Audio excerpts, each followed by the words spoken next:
सोए हुए थे सारे, अचानक बहुत जोरदार धमाका हुआ। क़यामत खेज मनाजर थे। एक घर के 7 अफराद गए हैं, हर चीज जमीन बोस हो गई। यहाँ पर पूरे पूरे घर उजड़ गए। एक तो जानों का नुकसान, ऊपर से माली नुकसान। फैसलाबाद में एक अफसोसनाक वाक़या पेश आता है। फैसलाबाद मलकपुर का इलाका है, तो यहाँ पर एक फैक्ट्री के अंदर जो है वो ब्लास्ट होता है और आसपास के जो घर हैं वो मुतासर होते हैं और 20 से ज़ायद अफराद जो हैं वो हलाक हो जाते हैं। ये वाक़या कैसे पेश आता है, कौन सी वजूहात हैं, मेरे साथ वो फैमिलीज़ के अराकीन मौजूद हैं। ये बताइएगा ये वाक़या कैसे पेश आता है, इसकी टाइमिंग क्या थी? ये सुबह 5 सवा 5 बजे का टाइम है। हम सोए हुए थे सारे मोहल्ले वाले, तो अचानक बहुत ज़ोरदार धमाका हुआ जिसकी वजह से हमारे घर सारे गिर गए हैं। हम सोए हुए थे, बच्चे जो हैं वो छतों के नीचे आ गए हैं। ऐसे था जैसे क़यामत बर्पा हो गई है। और धमाका होने की वजह से इतना गिरदो गबार था कि हमें बाहर निकलना भी मुश्किल था, क्योंकि पता नहीं चल रहा था कहाँ जाना, कि किसको उठाना, क्या करना है। इतना ज़ोरदार धमाका था जब ये बॉयलर फटा है। हमें तो कोई समझ नहीं आ रही थी। ये जो हमारे साथ वाले, इनको 5 बच्चे हैं, जो भाई रियासत साहब हैं, इनकी एक वाइफ है, एक बेटा और 3 बेटियां, वो अल्लाह को प्यारे हो गए हैं। लिहाजा हमारा हुकूमत पाकिस्तान मोहतरमा मरियम नवाज साहब से अपील है, ये गली मोहल्लों में जो फैक्ट्रियाँ इनको ख़त्म किया जाए। कि सुबह 5 बज के तकरीबन 15 मिनट पे ये वाक़या पेश हुआ, ब्लास्ट हुआ। हम लोग सोए हुए थे, तो जब आंख खुली है, बच्चों की चीखों पुकार, लोगों का शोर सुना, उठे हैं, स्पीड से भागे हैं, बच्चों को बाहर निकाला है। छतें गिर गई हैं, लेकिन जब बाहर आके हाल देखा मोहल्ले का, ऊपर छतों का हाल देखा, तो क़यामत खेज मनाजर थे। हर चीज जमीन बोस हो गई। लाशें जो थी वो जमीन के अंदर धंस गई थी। बच्चे छोटे छोटे वो मलबे के नीचे थे। सबसे पहले 15 पे कॉल की, 11 बाई पे कॉल की, उसके बाद हमने DPO ऑफिस कॉल की। उनकी मेहरबानी है कि इदारों ने उस वक्त हमें रिस्पॉन्स दिया। वो मौका पर पहुंचे, उन्होंने अपनी स्पिरिट का मुजाहरा करते हुए हमारे बच्चों को निकाला मलबे से। तो घर जो है वो बिल्कुल खस्ता हाल हो गए हैं, छतें गिर गई हैं, जमीन बोस हो गए हैं। तो एक घर के 7 अफराद गए हैं, उसकी एक घर की वालदा, उसके 4 बच्चे, 3 बेटियां, 1 बेटा, और उसके आगे घर है, उसके घर में वालिद, वालदा, उनका जवान बेटा, उनके 2 पोते, 2 पोतियां।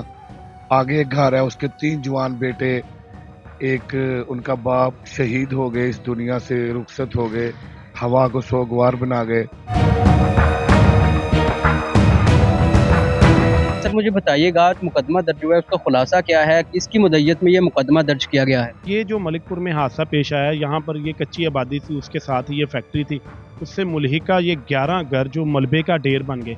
अब ये मलबा तो इधर पड़ा है, लेकिन इनमें रहने वाले लोग आज किधर हैं?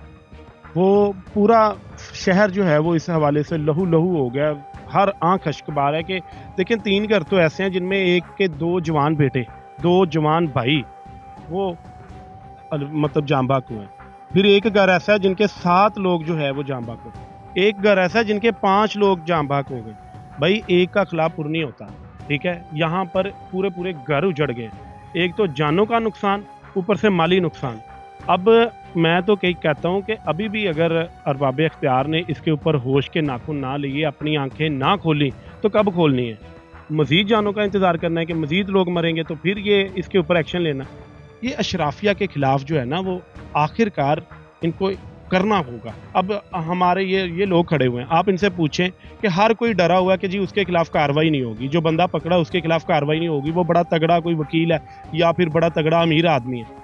अब ये मेरी बात सुने, कल से अगर उसने, वो सुनने में आ रहा है कि फैक्ट्री मालिक जो है उसने गिरफ्तारी दी है, उसके ऊपर मुकदमा दर्ज हुआ। मुकदमे में आपका मुकदमे का मतन पढ़े।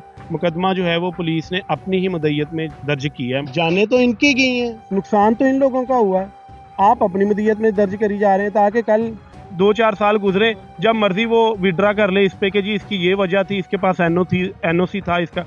तो भाई इनकी जानों का अजाला किसने करना है? जो इनके बेचारे इस दुनिया से चले गए हैं, जो इनका माली नुकसान हुआ है, उसका जिम्मेदार कौन है? मुकदमा दर्ज करना था तो भाई इन लोगों के मुद्दत में दर्ज करते ना, कम से कम इनको तो इंसाफ मिलता। आपने एक ASI के उठा के उसकी मुद्दत में मुकदमा दर्ज कर दिया, उसके ऊपर जो है वो कत्ल की, इक़दाम कत्ल की दफात लगा दी है।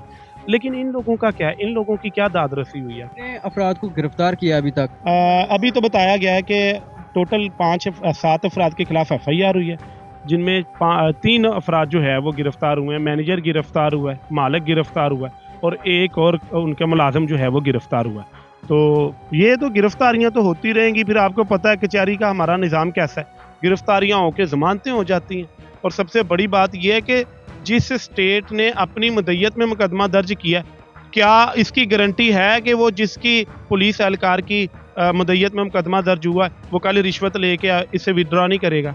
इब्तदाई रिपोर्ट में ये बताया गया कि कोई इस तरह का आतिश मवाद पड़ा हुआ था जिसको आग पड़ी, वो फौरी तौर पे फट गया। इनिशली तो हमें कल ये बताया जा रहा था कि कोई बॉयलर थे या कुकर थे जिसमें केमिकल मिक्स होता था, वो फटे हैं। लेकिन जो इब्तदाई रिपोर्ट आई है, 4 रुकनी कमेटी ने जो इब्तदाई रिपोर्ट जो अभी जारी तो नहीं की, लेकिन ज़राए के मुताबिक पता चल रहा है कि इसमें कोई आतिश ज़दा मवाद था। जैसे ही उसको आग पड़ी है वो फट गया और फटने की आवाज़ आपको पता, आधे शहर ने तो आवाज़ सुनी है।